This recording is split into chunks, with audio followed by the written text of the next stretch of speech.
Apprendre le dessin peut être une activité enrichissante. Cela permet non seulement de développer vos compétences artistiques, mais aussi de vous exprimer de manière plus créative. Il est donc important de pratiquer régulièrement afin d'expérimenter différentes techniques pour améliorer votre art. Que vous soyez débutant ou artiste confirmé, il existe toujours de nouvelles choses à apprendre en dessin. Pour cela, avoir un bon matériel de travail pour commencer peut grandement faciliter votre apprentissage du dessin. Raison pour laquelle, au courant de cette vidéo, je vais vous parler des tablettes graphiques et c'est pourquoi il est capital de bien choisir son outil de travail pour commencer. N'hésitez pas à vous abonner, à me dire en commentaire ce que vous avez pensé de la vidéo. Sans plus tarder, commençons. Les tablettes graphiques sont devenues populaires dans de nombreux domaines artistiques, du dessin à l'architecture, en passant par l'animation, la retouche photo et bien d'autres domaines nécessitant la création ou l'édition d'images. Mais comment fonctionne une tablette graphique et comment l'utiliser? Quel type de tablette choisir, avec ou sans écran? C'est ce à quoi je vais tâcher de vous répondre aujourd'hui. Alors, une tablette graphique est un outil doté d'un écran tactile qui permet de dessiner sur un ordinateur tout en captant la pression fournie par le stylet grâce aux différents niveaux de sensibilité. Pour résumer, ce type de tablette tactile permet aux artistes débutants comme confirmés d'éviter la souris et le clavier pour travailler plus facilement sur les images et les créations graphiques. Il est utilisé par les illustrateurs et graphistes pour dessiner avec précision, mais aussi par les photographes qui souhaitent retoucher des photos ou encore les artistes et particuliers qui souhaitent se lancer dans la peinture numérique. En d'autres termes, l'utilisation d'une tablette graphique doit, dans tous les cas, être intuitive, plus maniable et plus ergonomique qu'une souris et fonctionner sous Windows ou Mac. On peut avoir plusieurs types de modèles. Alors, quelle est l'utilité d'une tablette graphique? Avoir une tablette graphique peut s'avérer très utile pour faire des tracés plus précis ou organiser des plans de construction, par exemple pour ceux qui sont en architecture. Si vous utilisez des logiciels de modélisation 3D, la tablette graphique peut vous offrir une meilleure prise en main. En ayant pour exemple le logiciel Blender, en ayant une tablette graphique, cela peut vous permettre de sculpter directement sur l'écran les modèles que vous cherchez. Il existe différents types de tablettes et cela dépend des besoins que vous voulez. En numéro 1, on peut trouver la tablette graphique sans écran. Parmi les nombreux modèles de tablettes, la petite tablette sans écran est sans doute la plus utilisée à ce jour. Et c'est normal puisque c'est un appareil pour la plupart facilement transportable. Ça permet d'être connecté avec un simple port USB à l'ordinateur et d'être emporté partout. Leur simplicité d'utilisation via une connectique basique et leur accessibilité en font le premier choix de l'utilisateur débutant ou intermédiaire. Cependant, les tablettes d'entrée de gamme sans écran ont un rapport qualité-prix très variable. De plus, le non-affichage oblige l'utilisateur à apprendre la coordination œil et main, ce qui oblige à regarder l'écran de l'ordinateur plutôt que sa main lorsqu'on dessine.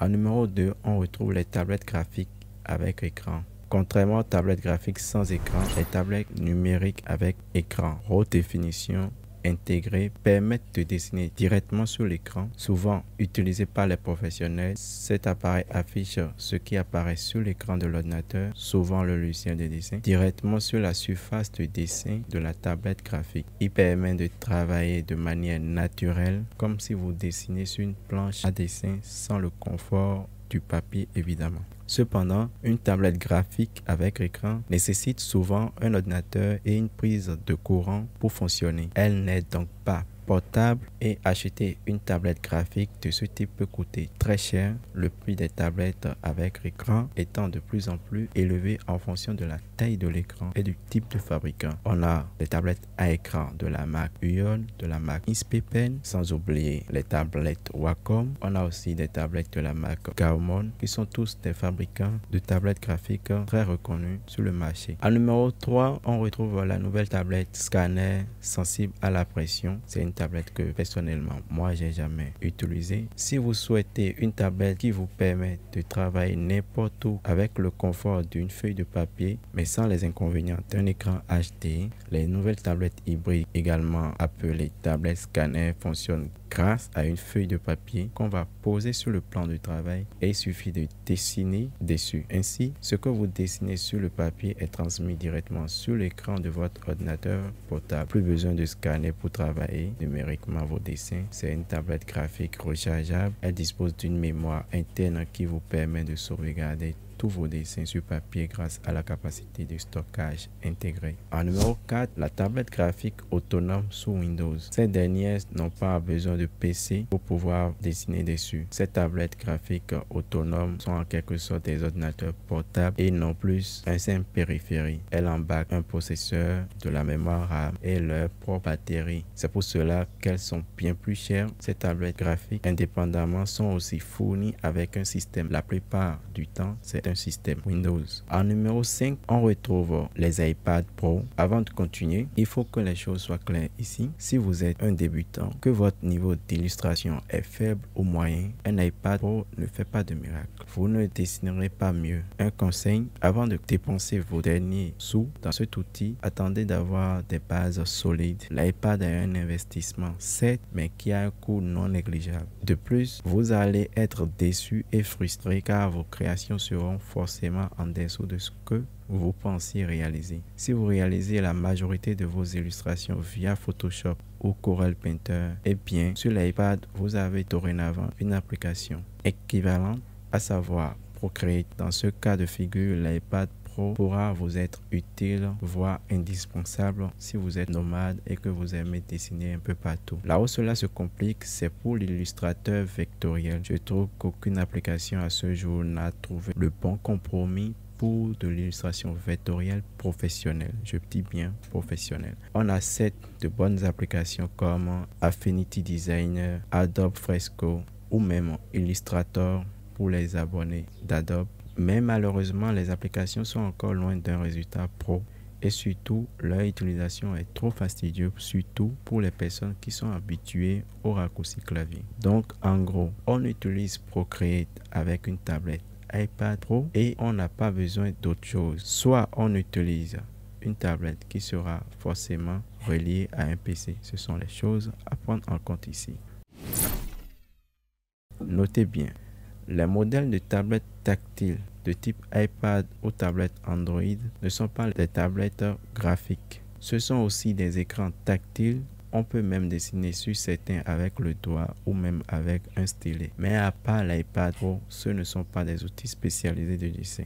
Pour conclure, si toutes les tablettes ont un fonctionnement assez similaire avec l'utilisation d'une surface sensible au point de pression, d'un stylet ou crayon adapté et de l'utilisation de logiciels graphiques, il existe des différences de manipulation essentielles comme les raccourcis et les utilisations de technologies. Le choix de votre tablette se fera en fonction de votre budget. Si vous avez un budget restreint, le mieux est de partir sur des tablettes sans écran pour commencer et plus tard vous pouvez toujours le revendre. Si vous avez un budget un peu plus large, alors le choix de la tablette dépendra de la résolution, de l'espace disponible sur votre bureau et prenez toujours en compte que plus la taille de l'écran est élevée, plus celle-ci coûtera cher. Concernant les tablettes sans écran, personnellement, j'ai eu à utiliser une tablette sans écran comme celle-ci.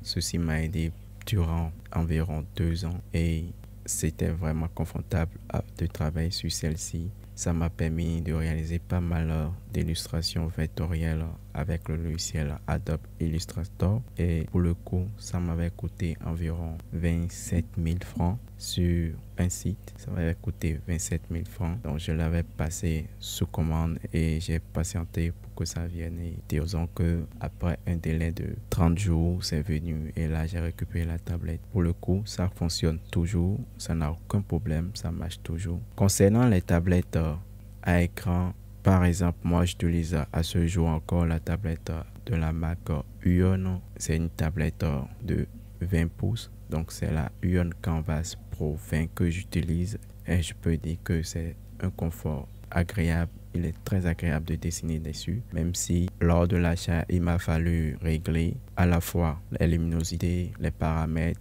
comprendre comment installer les drivers, parce que quand on achète la tablette, c'est également accompagné d'un support et ensuite il faut se connecter au site de la marque très souvent pour télécharger le driver de sa tablette et ensuite l'installer sur l'ordinateur, et comme ça t'es rien, tout roule et tout marche. Bien assez souvent à travers mes vidéos, c'est souvent sur ma tablette graphique une Canvas Pro que moi je réalise mes dessins, que je réalise mes digital painting, mes illustrations vectorielles. Jusqu'à présent, cela ne m'a posé aucun souci, à part les fois où il faut peut-être mettre à jour le driver et que ça reparte, que ça fonctionne de nouveau. Bien, ceci prend fin. J'espère que au cours de cette vidéo, tu as appris pas mal de choses et que cela a pu t'aider. N'oublie pas que avant de choisir ta tablette, il faut quand même considérer ton budget, l'espace disponible sur ton bureau. Est-ce que tu veux faire de l'illustration professionnelle ou bien c'est juste à titre occasionnel, tu comptes faire du dessin? Si c'est juste de manière routinière, tu comptes faire du dessin, n'hésite pas à prendre un modèle de tablette qui coûte vraiment moins cher. Comme ça, tu sais que tu fais moins de dépenses, mais après, libre à toi, c'est ton argent, c'est ton budget, c'est toi qui sais ce qui te convient. Raison pour laquelle dans cette vidéo, j'ai vraiment pas exigé ce qu'il faut faire, mais je suis là pour prévenir sur telle tablette est mieux. Mais de la même façon, la vie reste beaucoup plus personnelle. Donc, une autre personne peut avoir tout un avis contraire à ce que je viens de dire. N'hésite pas quand même à me dire en commentaire, par exemple, quel choix de tablette toi tu as fait, quelle tablette tu utilises de ton côté habituellement pour dessiner. Et pour ceux qui se demandent régulièrement comment s'en procurer, vu que moi je suis en Afrique, vous pouvez vous rendre sur le site Amazon et passer votre commande. Pour le coup, vous devez disposer vraiment d'un compte pour pouvoir effectuer le paiement. Moi, au Bénin ici, par exemple, je connais personne, je connais pas de boutique qui propose la vente des tablettes à écran, ni même de tablettes à fil. Donc, pour cette raison, vous devez effectuer des commandes en ligne sur des sites fiables. Donc, faites attention, faites gaffe, n'allez pas jeter votre argent ailleurs. Bref, je crois que ceci étant dit, on se dit à la prochaine et bye.